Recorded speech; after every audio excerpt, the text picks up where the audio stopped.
Hello, chefs. This is Chef's PSA Podcast. I'm your host, André Natera. On today's episode, I have Chef Robert Sulatycky. Chef Robert, he's been a competitor, coach, and managing director for the Bocuse d'Or. He's a Michelin-starred chef. He's a mentor, and he's a friend. This is an incredible episode as he breaks down what it takes to compete at the highest levels in the culinary world. And how does that translate into day-to-day operations? This episode is packed full of great advice that I think every chef, regardless of where you're at in your career, you could definitely learn something from this episode. Enjoy the show.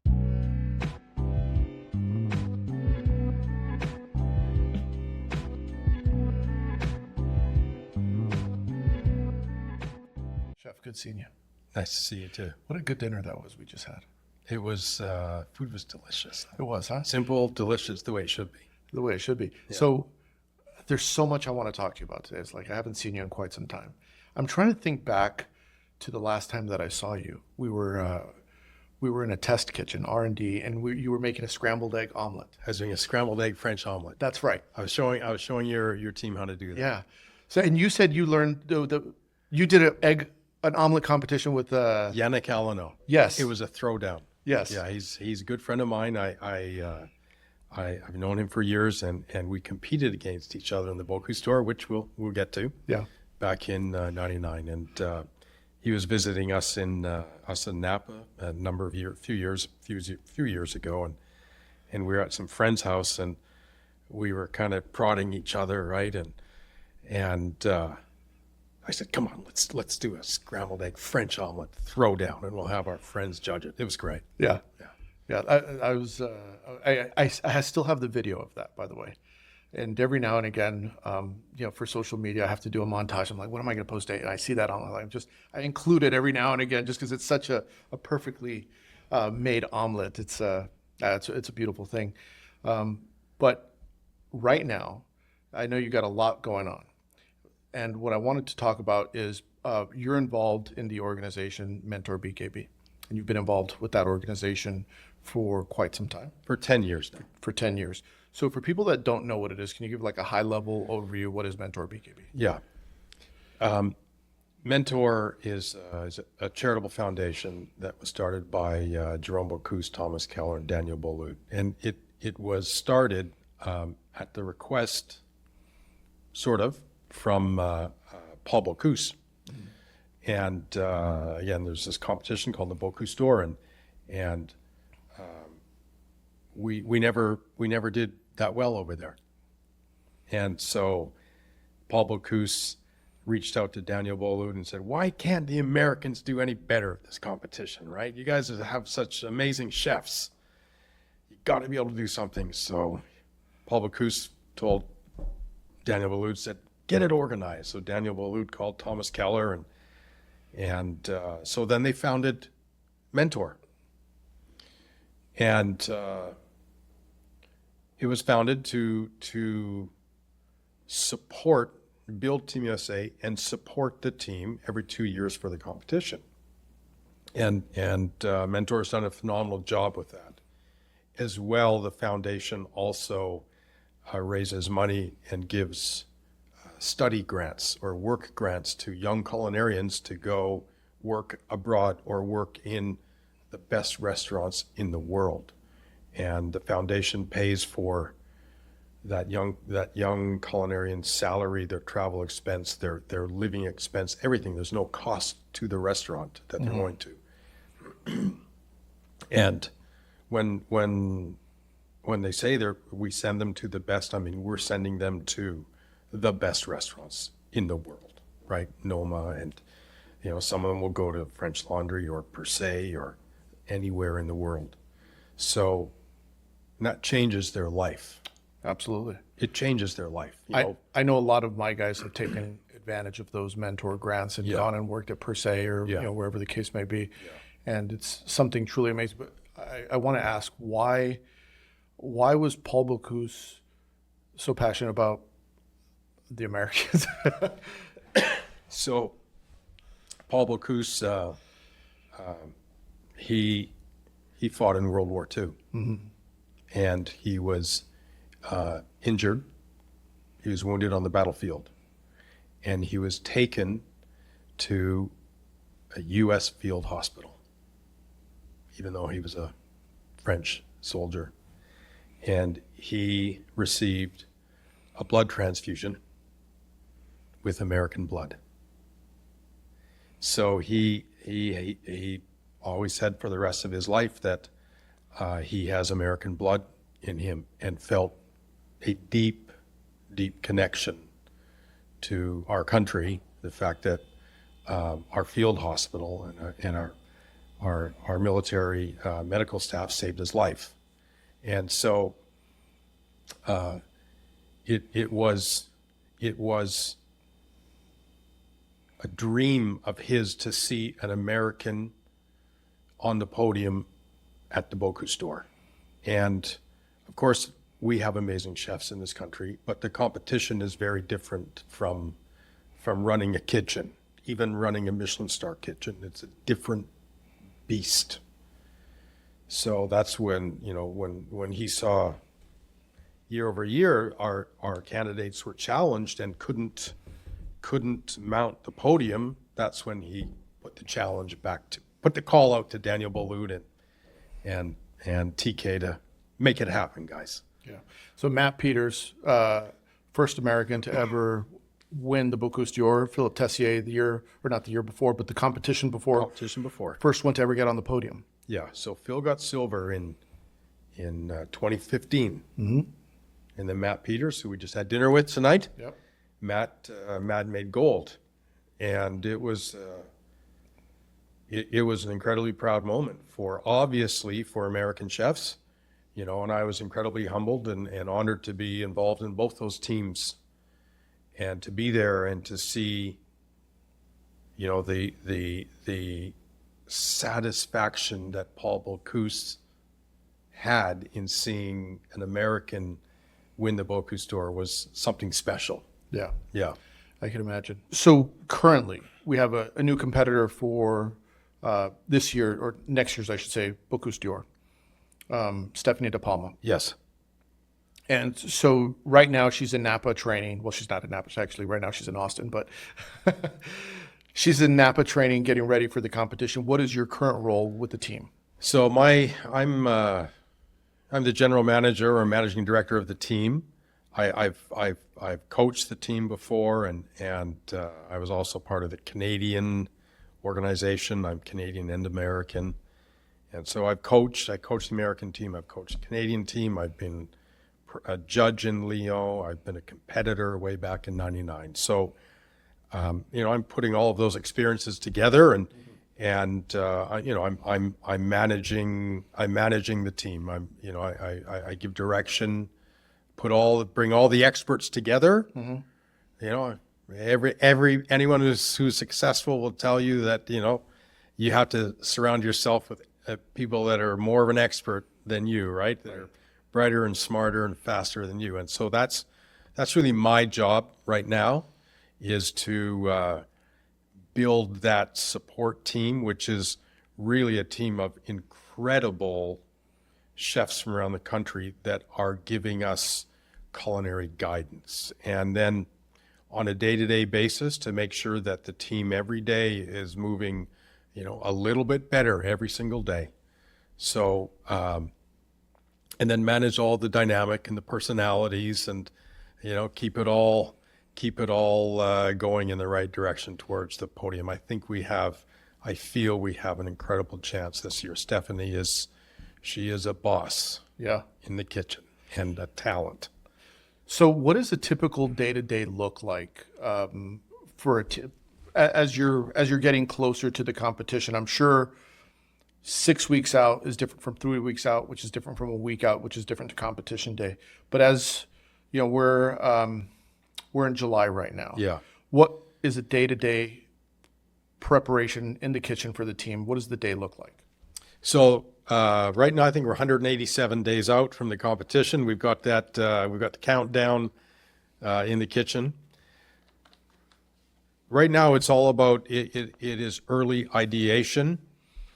We're developing what we call the garnishes, and those are the vegetable sides, if you will, that will go with the protein the main protein theme, which we don't know what that is yet. And we anticipate that won't be announced until October. So right now with the team, we've got Stephanie, we've got her comey Bradley, we have 2 team assistants, and our coach Sebastian Gibrand. We are focused now on developing these garnishes, and so it's a lot of trial and error. It's again my job to keep the team motivated is every morning it's like throw ideas on the table. Most of them are bullshit. Right. Most of them. Yeah. And most of my ideas, I say to them, are so dumb and stupid, but you know what? I ask everybody to throw their ideas out. All of them, put them on the table. And from those ideas, one might have a little bit of legs. And then we task the assistants and Stephanie and Bradley, okay, let's try to put something together from this idea. And, at the end of the day, 6 months down the road, we'll have custom molds and tooling and all kinds of stuff made to make these things perfect. But this early stage is just kind of mocking it up. Then we look at it, we taste it. And then if we think it has legs beyond that, then we bring it to Austin, like we're here today. We bring it to Matt Peters. We brought him 4 things to taste today. We spend about 5 hours or 6 hours with Matt today. 2 days ago on Saturday, we had Thomas Keller come to the kitchen and taste. And we want their honest feedback. And they are very honest. Like, this is no good and that's no good. And we take notes, and then we pivot and we adjust, or we lose that idea. So that's what we're going through right now is ideation, mock-up, tasting with the best chefs that we have in this country, and then we'll move forward from there. So you said something that I think, most of the audience that listens to this is chefs, cooks, and people that are starting their culinary career. And right now you're talking about throwing a bunch of ideas on the table. Some of them suck. Yeah. Right? Most. How important is it as a chef to be able to distill that information, not get your emotions attached to a bad idea, and be able to let go and move forward because you understand that this is for the greater good? Not only is that important in the Bocuse store, yeah, okay, because I know when we have an idea, we think it ourselves, we think, wow, this is the greatest idea ever. Until it gets knocked down and we're told, somebody shows us why. Yes. Not only for the Bocuse store, but I'm also going to say for your career, for your professional development, right? Like, and we can get into this, down the road a little bit, but there's nothing to be learned in success, right? There's everything to be learned in failure. As long as you learn from that moment, right? And the sooner you can as a young cook to crave that feedback on the food you're putting up, even though you put your heart and soul into it, give me that feedback, even if it's bad.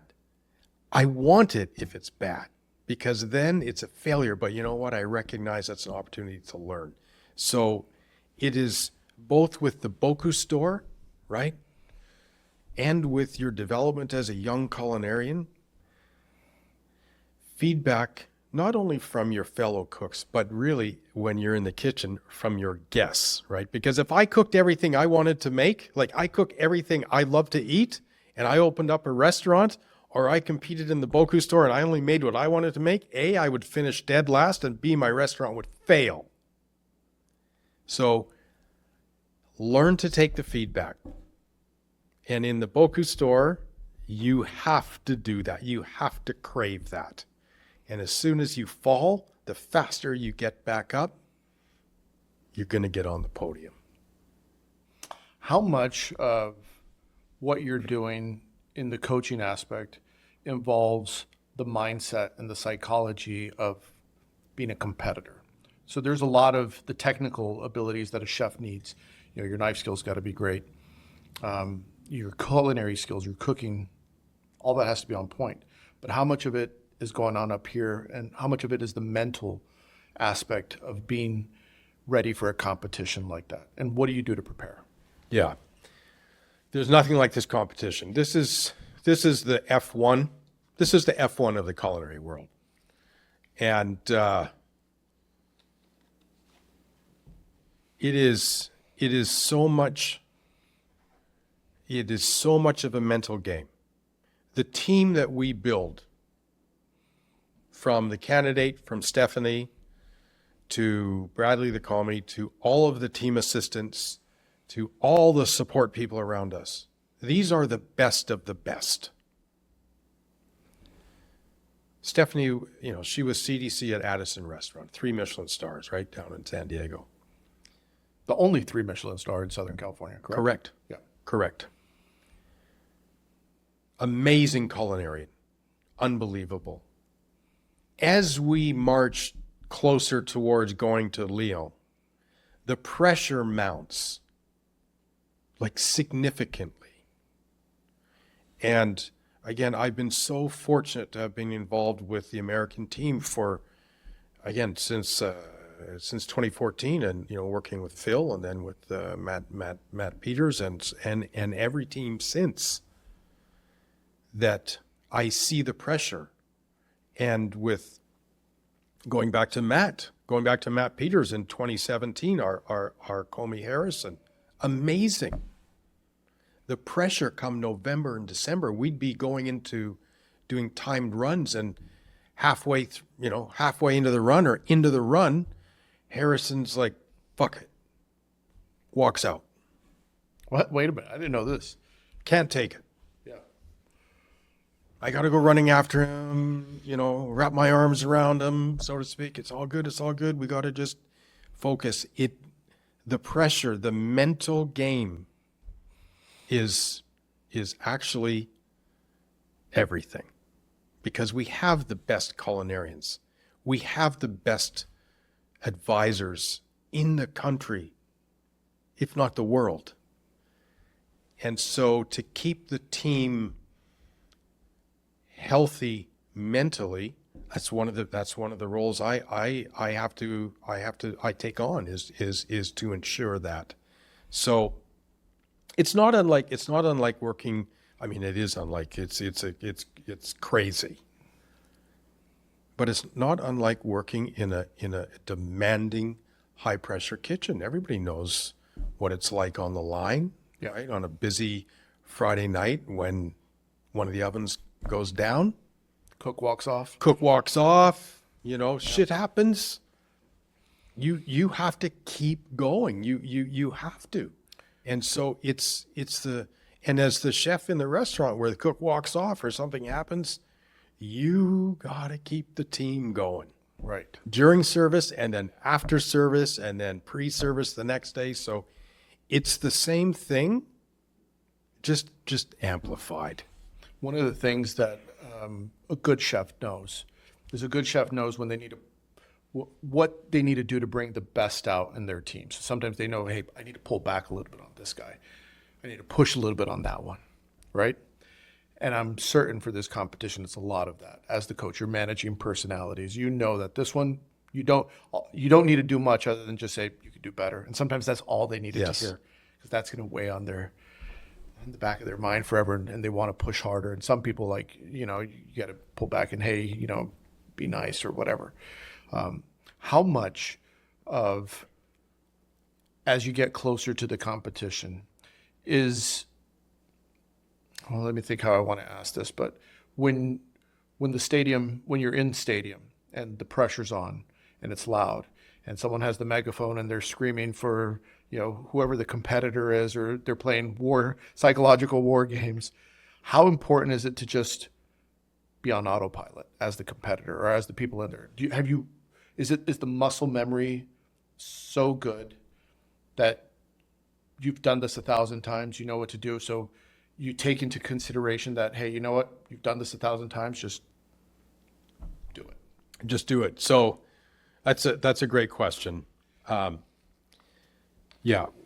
At that point, the team has done it over and over and over and over again. And I always say that on the day in the kitchen, we need robots. These recipes are dialed in. Everything is scaled to the sometimes 100th of a gram. Mm-hmm. We don't need to taste. Mm-hmm. That's all been done.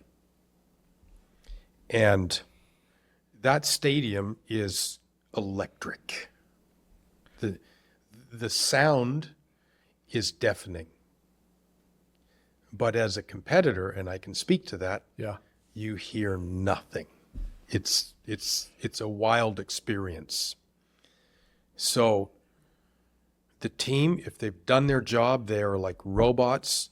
There is a coach is there who is just the conductor that is giving the direction. Okay, your next move is you're going to bone out the chicken. Okay, the oven now goes to 150C or 100C wet 3-fan.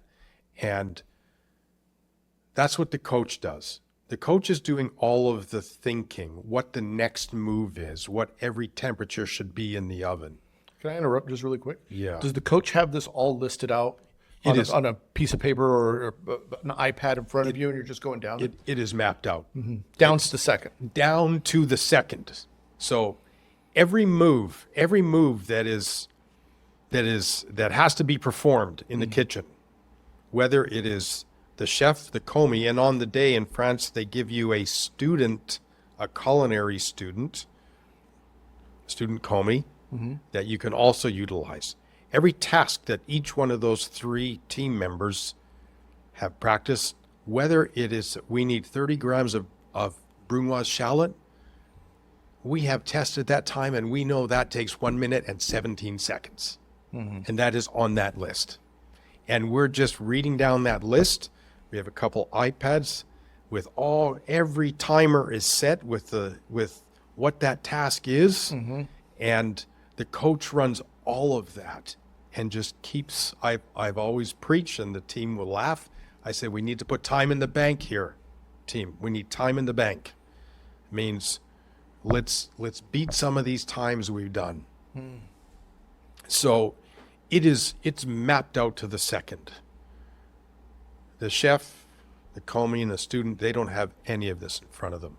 But they've done it so many times now that it is muscle memory. They know where that deli of shallots is. They know their next move is to bone out that chicken. It's an incredibly highly orchestrated ballet. I remember when we were in Las Vegas, 2018. Yes. This was the year Matthew Kirkley won. Yes. And I remember, I think what impressed me the most, I don't remember what he had, but he had like a green sheet with black polka dots. Yes. I don't remember what it was. Yes. But I just remember what was so fascinating to me is there was 3 different competitors, all with 3 different styles. You had Jeff Hayashi, Matthew Kirkley, the third one. The gentleman from St. Louis, his name will come to me. Yeah. And I just remember how all of them found the quickest, most efficient way to get the result. It's like in a restaurant, sometimes a restaurant chef, we don't always think that way. We think we got to go, we're going to sit here and do this. But for the competition, it's like, I'm just going to punch 1,000 holes at once. Yes. There's a really efficient way to do it. Or, yes. He had little markings on his cutting board, so he knew yes. everything had to be cut right here.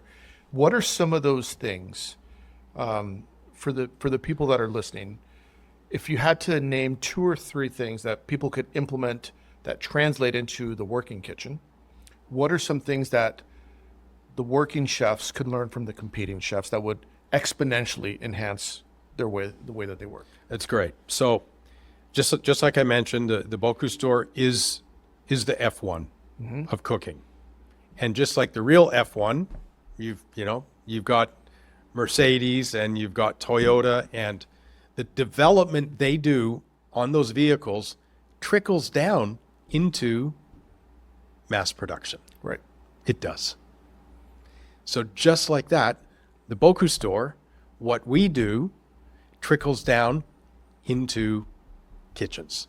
And so the number one thing, and I can speak to this because since my involvement in the Bocuse store, I am so much more organized.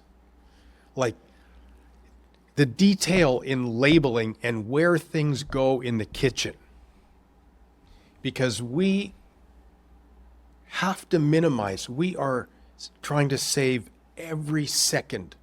So every extra move, even one step, when we're setting up the timing, and I'm watching and the coach is watching and the assistants are watching and they're all timing every step. And I'll bark out saying, why did you just walk to that side of the kitchen and back?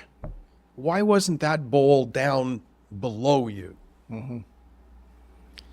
So you learn how to organize your kitchen because a clean, organized kitchen is a productive, highly productive kitchen that produces delicious food.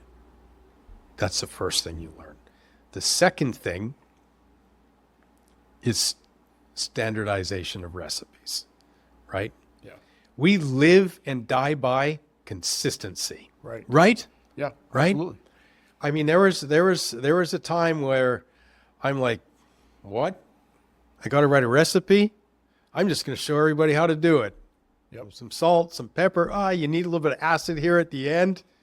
Go with it. Go, right? We're flying by the seat of our pants. I mean, what a bunch of shit. That's the worst. I know now it's the worst way to run a kitchen. Yeah. Because I don't want to be there 18 hours a day because I don't trust that they're putting the right amount of salt. Yeah. Right? Yeah. So I am such a proponent now of like hyper standardized recipes, everything scaled to in grams, right? With incredible detail on the method. And I'm talking everything now in the kitchens that I'm involved in. I'm talking even the simplest things. How to blanch asparagus, like how many grams of salt in the water, how many seconds they go in for, take them out. Then they should go into a blast freezer, not into ice water, because ice water then will dilute the flavor to shock them. So out of the hot water into a blast freezer. For how long, right? So everything standardized. Once I learned that and saw the value of that and started to implement that in my kitchens and had my sous chefs buy in and understand, wow, this is amazing, right? Yep. I could go home some nights. Or you could take a day off and not think, my God, are they seasoning the fucking food or are they not seasoning the food today? Yeah. So organization, standardization, two incredible things that, and there's nothing different. And I say this all the time, Chef. When you talk about the very best restaurants, 3-star Michelin, at the upper level, and then you talk about fast food. McDonald's. You know what? There's no difference in how they're run. Do you know that? There's no difference. Both are hyper standardized recipes, and the organization is incredible. That's why they're both successful. So you do the Bocuse store, you learn about those two things.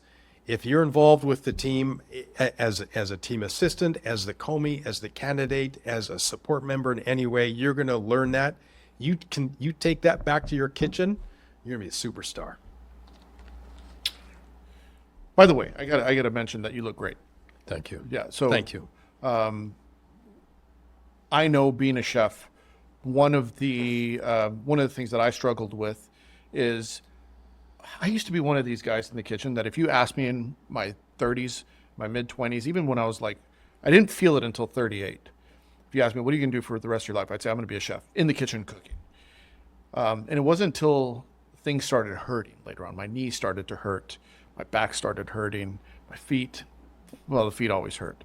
But I also started to notice that, like, hey, you know what? I don't feel as good when I eat that anymore. And you get a little bit more sluggish. I need my sleep. How important, because obviously you look great. You've done something. How important is wellness? And looking back on a career and for the audience listening, what are some important things that we need to consider? Yeah. So, you know, I'll start off by saying I love food. Yeah. I love it. You know, there's a famous quote, there's no love greater than the love of food. I can't remember who said that. Briette Savarin, maybe? I don't know. Or Karem, I don't know. So, but I fucking love my food. And so for years, decades, I ate. Like I thought actually, I didn't think. Yeah, I just ate. Just ate. I just ate. I didn't think. And I loved it. Like, how do we make the most amazing mashed potatoes, right? No, more butter, more butter, more butter. Okay, I gotta eat. And everything, sweets, everything, right? Pastry shop, yeah, eat. I still love it. And, you know, I put weight on and things started to hurt, right? Things still hurt. And around 8 years ago, you know, I did finally go to the doctor, maybe 7, 8 years ago, yeah. But I was avoiding it because I knew it wasn't healthy. So I was diagnosed with type 2 diabetes, totally self-inflicted, right? It's all good, totally self-inflicted. And doctor said, you got to get this under control, right? And so I'm like, yeah. I got time. Yeah. I got time. Yeah. Right? Later. Famous last words. Later. Yeah. So I didn't pay attention. Right? Gave me some, you know, pills and never paid attention. Kept eating, loving it. And it was getting, you know, I was putting more weight on and, you know, not feeling healthy and sluggish in the morning. And so I knew, right? I knew I had to go into the doctor and have him tell me again. But this time, I was scheduled for some knee surgery, right? Yeah. Which the weight doesn't help. And I went for a pre-op and some funny stuff was in the results and get some more tests done. And I've got kidney disease as a consequence of the diabetes and not paying attention. And so when there's damage to the kidneys, it can't be reversed. So I met with my doctor and he said, okay, this is it. This is your wake-up call, right? You know, just to put some numbers to it, right? If you see the ads on TV for all the drugs to control your A1C, and my A1C was at 12.9, like off the chart. I had maple syrup going through my veins. Yeah. Right? Canadian. The maple best, syrup. The right? best maple syrup. But It was a grade A dark, right? Grade A dark. Yeah. So the doctor basically said, and you know, I'm not an incredibly young man anymore. I'm 60. He said, if you continue, you're going to die. Like this will kill you now. And I walked out as he told me before. I mean, the kidney disease wasn't in the equation before. So I walked out of the office that day and something clicked. Well, I don't want to die. Right. I don't want to die, right? I'm not a young man, but I'm not an old man. And so, as I tell people, I've lost 50 some pounds, and it's a year and a half. And people say, what did you do? What did you do? I say, well, it's really two simple things. I stopped eating and I started walking. So I stopped eating the bad stuff. I had to cut out all sugar, all carbs, pasta, rice, bread, right? And I try to eat mostly vegetarian now. Fish, I'll have fish. Today I ate all vegetarian today, right? And so I feel so much healthier. My A1C is down at 5.1. So if I went to a new doctor now, who I'd never been to before, and they checked my A1C, they would say, you don't have diabetes. But I do. But I do. I just happen to control it. So, it's this love-hate thing. Again, I love the food. I absolutely love it. I still love it. We're out for dinner tonight and everybody's having beautiful pistachio sorbet and tiramisu, and, I'm eyeing it. I'm like, fucking hell, I want a piece of that, but I won't do it. So I think it is so important. It's so important. And you see the younger chefs now. You see them on social media. They're lifting weights and they're cycling, and I think it's absolutely fantastic. And I want to encourage all the young cooks, all the young chefs. Yes, you must love your food to be successful. Like, you truly need to love food. Then you're going to be a great chef. However, you have to find a balance, right? I know now that I don't have to eat a whole plate, a whole bowl of pomme puree, or a whole bowl of pasta with whatever sauce. I mean, now I taste, it's crazy. I taste food like I'm tasting wine. I taste and I spit it. I tell all the cooks in the kitchen, okay, this is going to look like shit. It doesn't mean I don't like your food, but I'm going to taste it and you're going to see me spit it. And I tell them why. So it's our industry is so great, and I love food, but you have to find a balance. And so I'm fortunate that I have figured it out, but I battle that demon. I battle that because I say now I'm 18 months food sober. Do you think, so a lot of the chefs that are coming up right now, and when you're 20, you feel like Wolverine, you feel like a superhero, right? Yeah. And you think it's invincible. You feel like it's never going to catch up, and then it does. If you could give advice to young chefs right now that are in their 20s and just starting out cooking, that are in their 30s, what are some things that you would tell them from a point of experience and wisdom? So, first of all, is just continue to,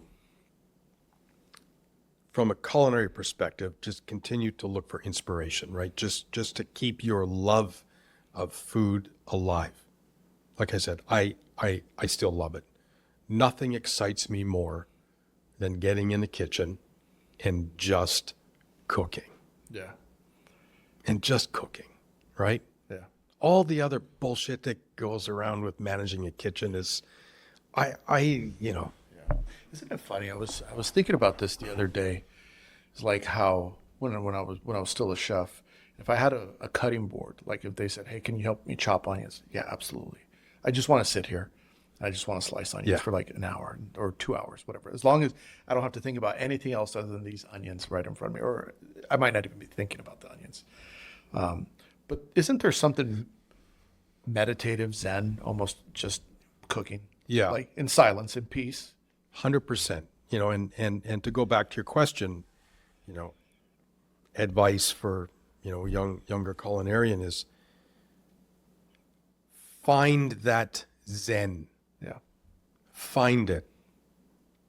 And honestly, if you're a chef or you're a wannabe chef or a young culinarian and you don't find that Zen in cooking, I know what happens.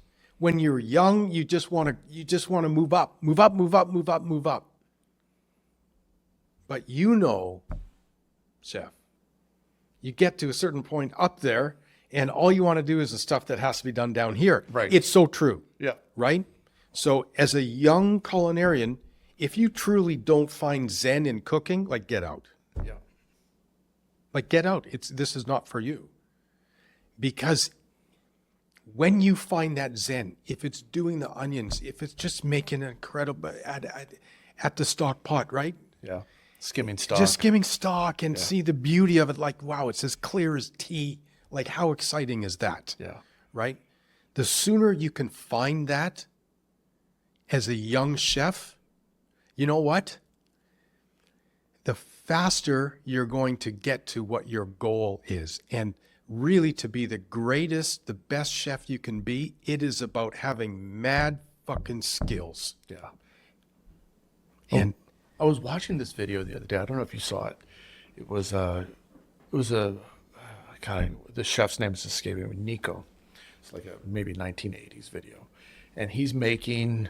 Is it Nico Latinis? Yes. Nico Latinis out of London. And he's making a consomme of mushrooms. Yes. And he's clarifying it with the egg whites, and I'm looking at it, and you know it's a time capsule the way kitchens were. Yes. 20 years ago, 30 years ago, however long ago that was. You know, that's when I started cooking, and the cooks, their chef coats don't fit; they're too baggy, right? They have the checks on, and I'm looking at that, and you know he's clarifying stock, and he's cooking, and for me, like I definitely appreciate today's modern restaurants. I all respect to that.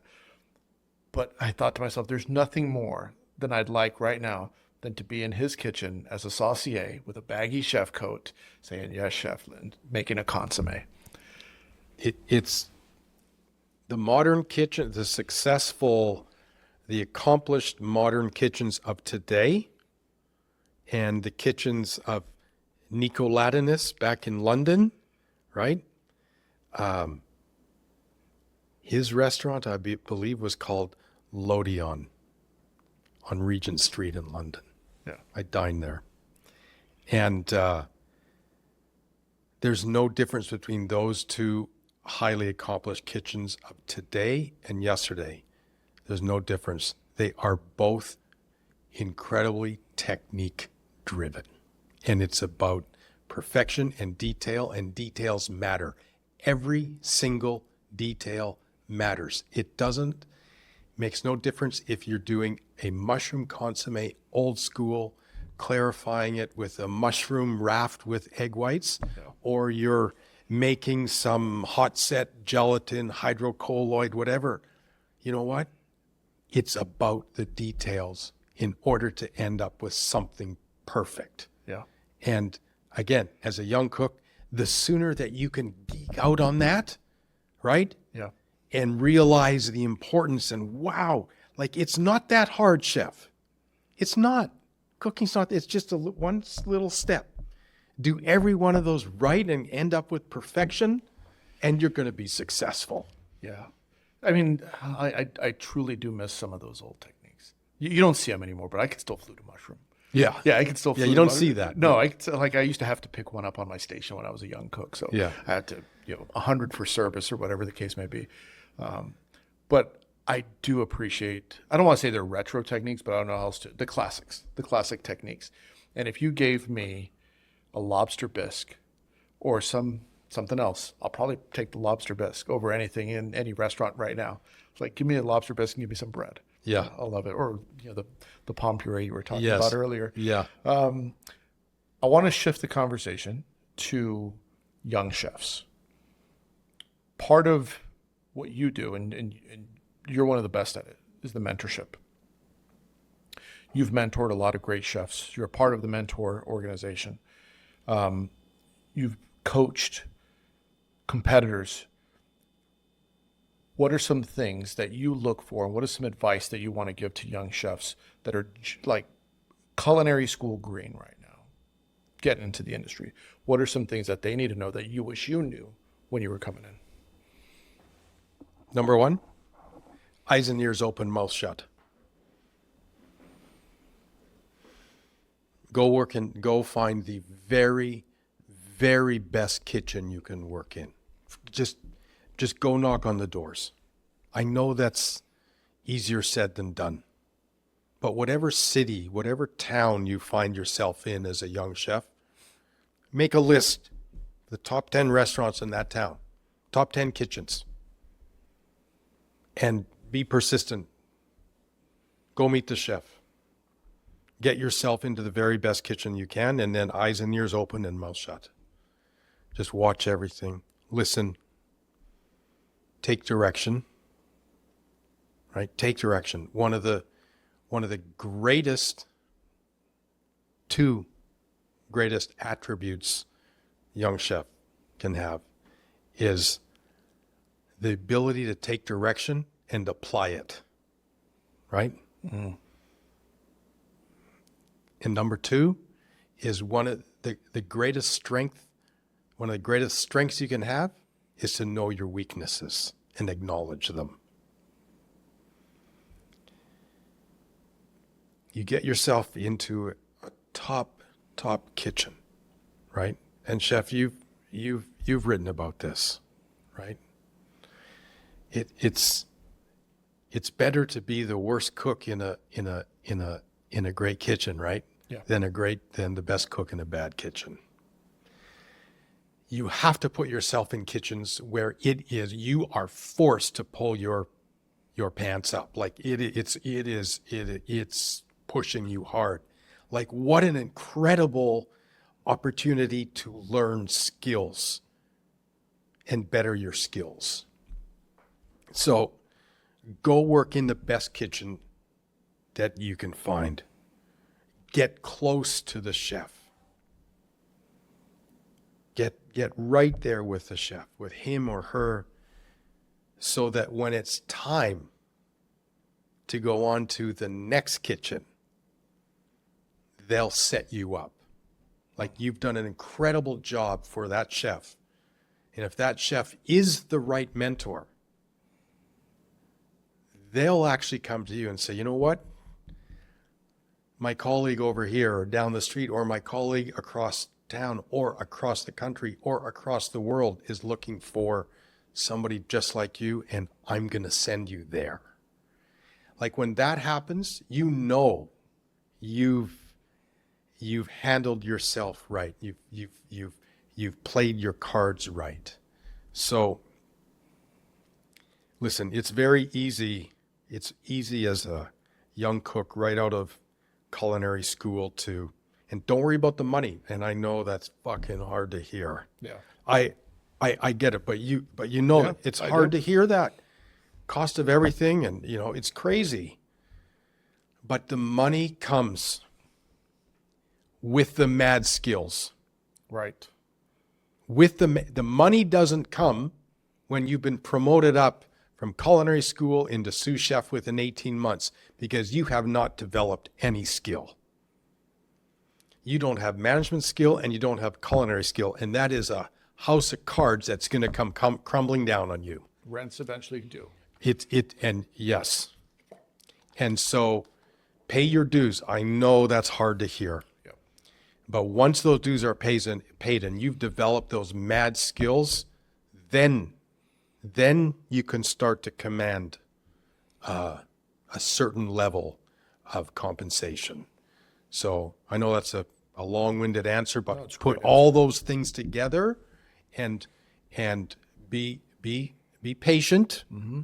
but persevere, right? And it'll happen. You've mentored a lot of great chefs. I think we had talked about this before, not this time, but before, Matthew Kirkley used to work for you. Yes. And you had told me this when we talked last time, that you recognized something in him early on, Yes. even before he was, a superstar Matthew Kirkley. Yes. How do you recognize that in someone? What is that it factor that sometimes you see, sometimes like they got it? Yeah. So there's two things. Obviously, there can be God-given talent. Mm-hmm. Like some kid out of culinary school, or some kid that's, talked their way into your kitchen, like I just said, and all of a sudden they're on the line and they're basting or arrosé like a squab breast, like it's like they've done it for 20 years. And the kid's 19. It's like, wow, there's some talent here. Mm-hmm. Okay, that's one. Rare. Super rare. Number two, and more important, is attitude. So I was working in Chicago. I was executive chef at the Four Seasons Hotel in Chicago.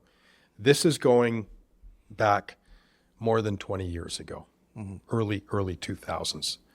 And I hired Matthew Kirkley right out of the CIA, right? And I saw straight away amazing attitude, like just, yes, chef, like just, and asking questions and taking the constructive feedback, right? Mm-hmm. And obviously Matt went on to, earn 3 Michelin stars. Yeah. I talk to him all the time. Yeah. Right. He's in Hong Kong. I tell him every time I talk to him, I said, my God, Matt, you are so far beyond me. You are such a, such a better chef than I am. Honest to God truth, right? Honest to God truth.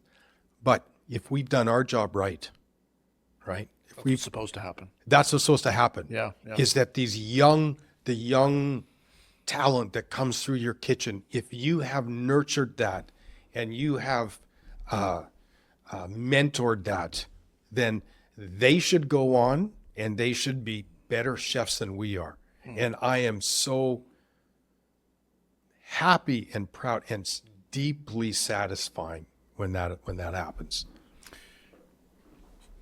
When you think about proud moments and achievements that you've had, so you've been a competitor for Bocuse d'Or, you've coached Bocuse d'Or, you've garnered a Michelin star, you've worked with some amazing projects. What is one moment that you look back fondly on and say, you know what, that's the best day I've ever had in the kitchen? When I competed, well, there's a couple. When I competed in the Bocuse d'Or, 1999, mm-hmm. long time ago. I competed for Canada, and there was no expectation. There was no expectation for Canada, right? And I competed, I was fortunate enough to win the national selection in Canada. I came second the first time I tried, and then 2 years later I tried again and made it.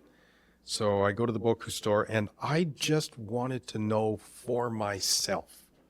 Of course, I'm representing the country, but like, can I cook with the best of them? Like, can I get up there with the best of them? Right? Yeah. I didn't know. I had no idea. And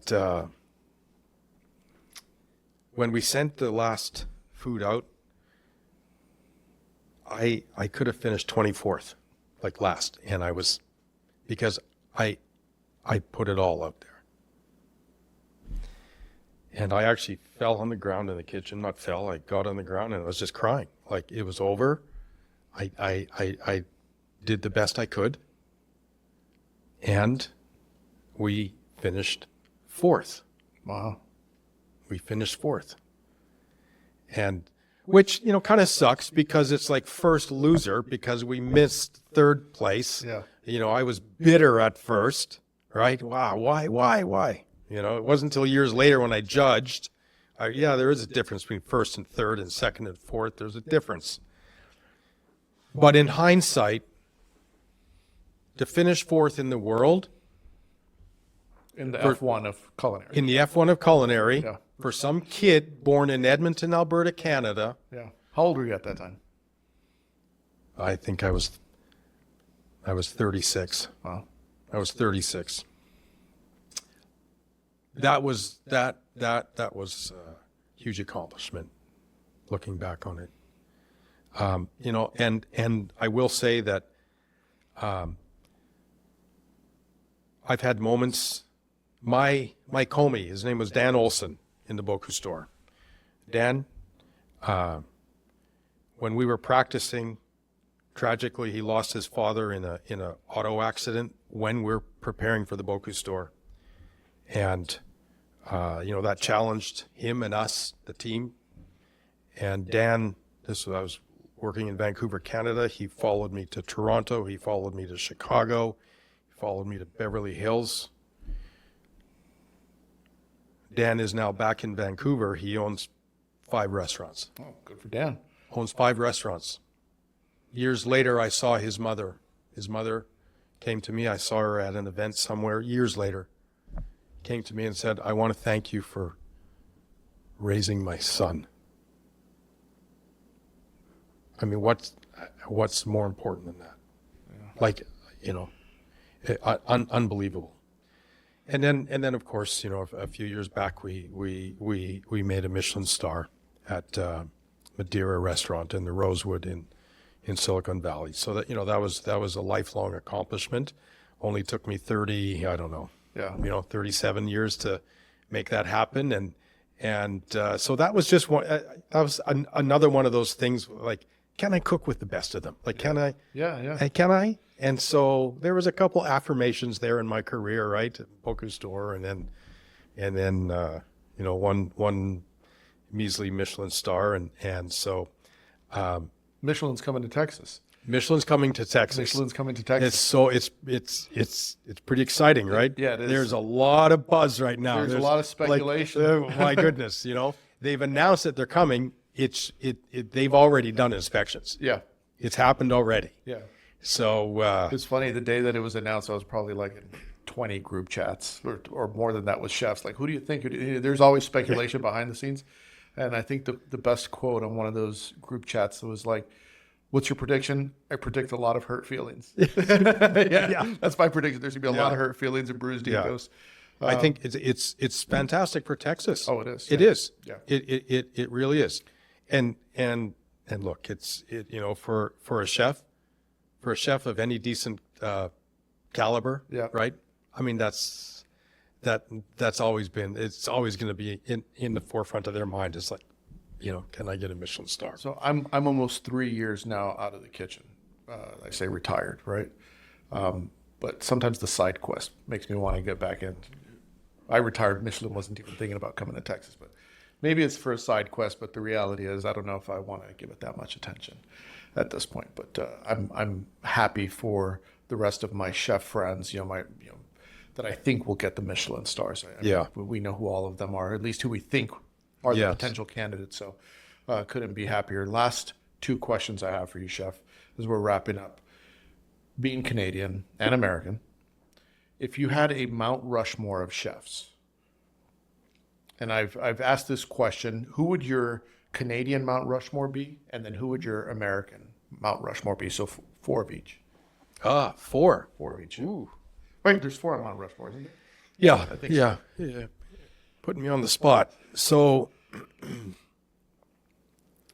in Canada, I mean, there's some amazing chefs up in Canada now. Now, I did leave Canada, 24 years ago, something like that. There's a chef in Canada. He has since passed. His name is Marcel Kretz. He had a restaurant, a small inn and restaurant, in the style of like the French country inn where the chef owns the inn and the restaurant. It was called La Sapinière. And although I never dined there, I had the pleasure of him coming to the culinary school that I went to, and I watched a few of his demonstrations, and one was beurre blanc, right? Back in the 80s when, like, what is this? What, do you Right? have shallots in the country? What? Yeah. Marcel Kretz had a tremendous influence on cuisine in Canada. And then more recently, there's a good friend of mine, his name is Rob Feeney. And I've known Rob for a long time, and he's an accomplished chef. He's had a number of great restaurants in Vancouver. He was legendary in Vancouver. Yeah. Yeah. And he's got a new restaurant called Le Crocodile that he took over from his mentor chef. He just took it over. And so, and Rob's written a couple books up there, and he was an Iron Chef on Iron Chef Canada, and very accomplished. So I've got tremendous amount of respect for him, and he's been in the game for 30 plus years. One of the chefs that I mentored, his name is Alex Chen, and Alex started with me in Vancouver, Toronto, Chicago, Los Angeles. He competed in the Bocuse Store for Canada in 2013. Alex now has two very successful restaurants in Vancouver. One is called Boulevard, and the other one is called Wild Blue up in Whistler.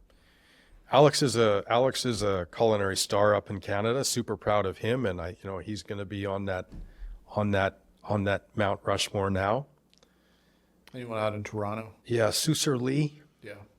Susur Lee's been around a long time. Very groundbreaking chef back in the late 80s and 90s in Toronto. Still has restaurants in Toronto. Susur Lee did, when I lived in Toronto, I ate his restaurant a number of times. Incredible flavors, very, very Asian forward flavors and technique, but delicious food. And so I think Susur, has pushed the boundaries, and he's now, he's been in the game probably 40 years or more. So he would certainly be up there. Yeah. Susur, yeah.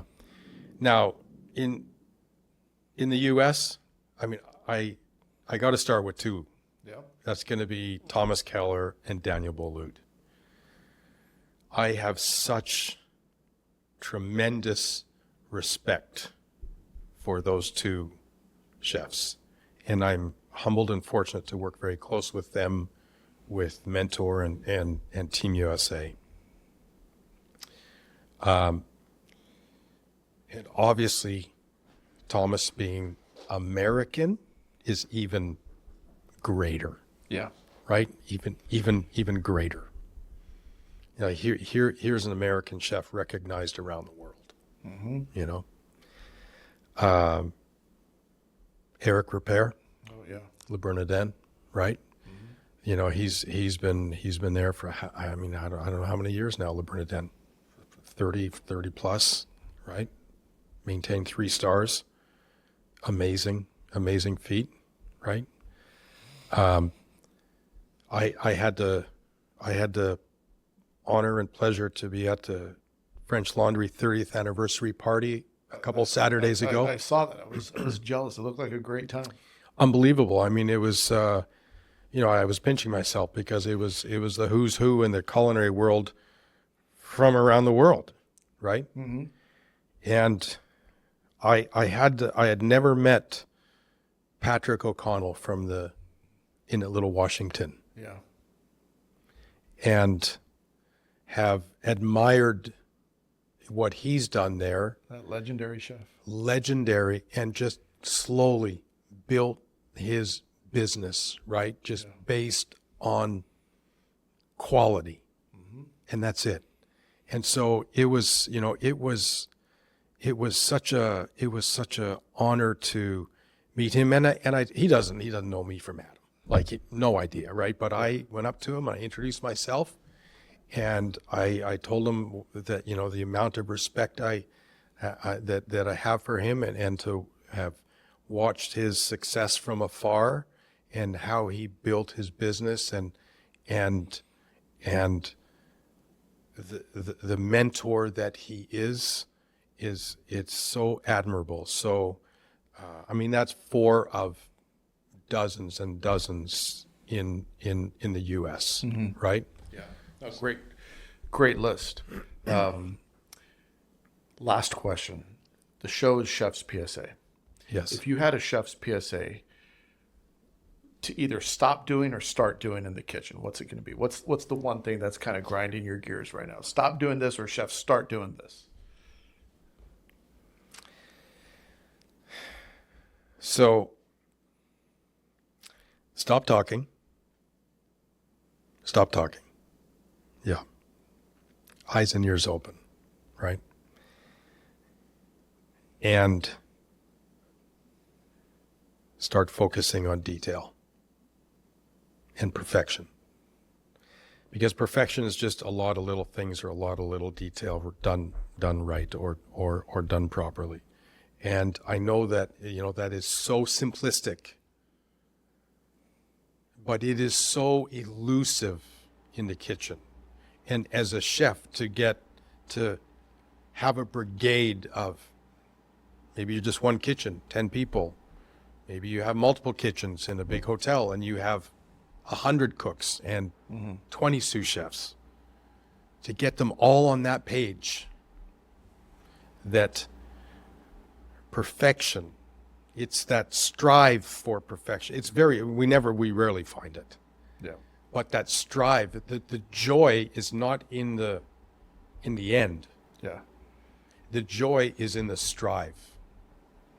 And I want the young cooks, I want everybody, I want all the cooks in my kitchens, all the chefs I encourage and motivate them to find the joy in the strive for perfection and the joy in the details. And you know what? What comes out at the end is going to be good. Yeah. Yep, absolutely. It's going to be good. It is, chef. So there we go. Well, if people want to follow you, if they want to follow your journey, where can people find you? They can find me on Instagram at Chef Robert Sulatycky, and at the same on Facebook. But it's all Instagram. Yeah. Chef, it's good to see you. It's great to see you, and thank you for the awesome conversation. We got to do it again, and I'll be cheering you on. Thank you, Chef. Well, I hope you enjoyed that show as much as I did. If you want to support the show, you know what to do. If you're watching on YouTube, hit the like and subscribe button. If you're on Spotify or any other streaming app, make sure you leave 5 stars, nothing less than 5 stars. Go to chefspsa.com, where you get every single book I've written, including the audiobooks and the new one I just put out, Bad Cooks Everywhere. Now available in Spanish and audio. If you want more exclusive content, behind the scenes, special episodes, and early access to episodes, become a premium subscriber on my Substack for only $10 a month. You get early access to podcasts, ebooks, video courses, and an exclusive discount on all the Chef's PSA merchandise from the store. Totally worth the $10 a month. We'll see you next week. Hit the porno music. No, it's André in the kitchen, mixing, dropping chef knowledge, no fiction, stirring up the beats, heating up the session. Listen close, classes in session.